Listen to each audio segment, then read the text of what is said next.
আজকে বলেন তো আমি এগুলো দিয়ে কী করবো। তো আসসালামু আলাইকুম, কী অবস্থা, সবাই কেমন আছেন? সবাইকে পবিত্র রমজান মুবারক। তো এখানে আজকে আমি ঘরোয়াভাবে ফালুদা তৈরি করব। যেহেতু আজকে অতিরিক্ত গরম পড়ছে, যদি গরমের সময় ইফতারিতে একটু আপনার ফালুদা বা মানে শরবত অন্য কোনো কিছু হয় তাহলে তো কোনো কথাই হয় না, সারাদিনে ক্লান্তিটা দূর হয়ে যায়। তো এখানে আমি ঘরোয়াভাবে তৈরি করতেছিলাম ফালুদা, যদি তোমাদের ঘরে কোনো উপকরণ ছিল না। তো আমি এখানে ম্যাগি নুডলস সাগুদানা সিদ্ধ করে রাখছিলাম, ওটা ঝরে নিয়েছি। তো দুধটা অনেকটা শুকাই গেছে, শুকানোর পর আমি এগুলো দিয়ে দিয়েছি, একটু জাল হয়ে যায়, ভিতরে জালটা হয়ে গেছে।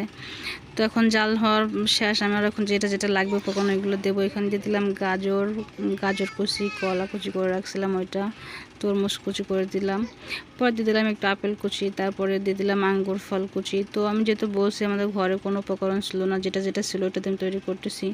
তো দেখেন মাশাআল্লাহ দেখতে খুবই কালারফুল, খেতে অনেক সুস্বাদু হয়েছে। তো এখানে দিয়ে একটু আইসক্রিম দিলে খুব ভালো হতো, কিন্তু আমাদের ঘরে আইসক্রিম ছিল না, যেটা আমি দই দিয়ে দিয়েছি ভিতরে। যাই হোক, দই দেওয়ার কারণে অনেক সুন্দর একটা ফ্লেভার আসছিলো, খুব ভালো লাগতেছিলো, খেতে খুব সুস্বাদু হয়েছিল। তো দেখেন দেখতে খুবই ভালো লাগছে। আর আজকে সারাদিনে ক্লান্ত একেবারে দূর হয়ে গেছে এক গ্লাস শরবত খাওয়াতে। আজকের ভিডিও এই পর্যন্ত, সবাই ভালো থাকবেন, সবাইকে আল্লাহ হাফেজ।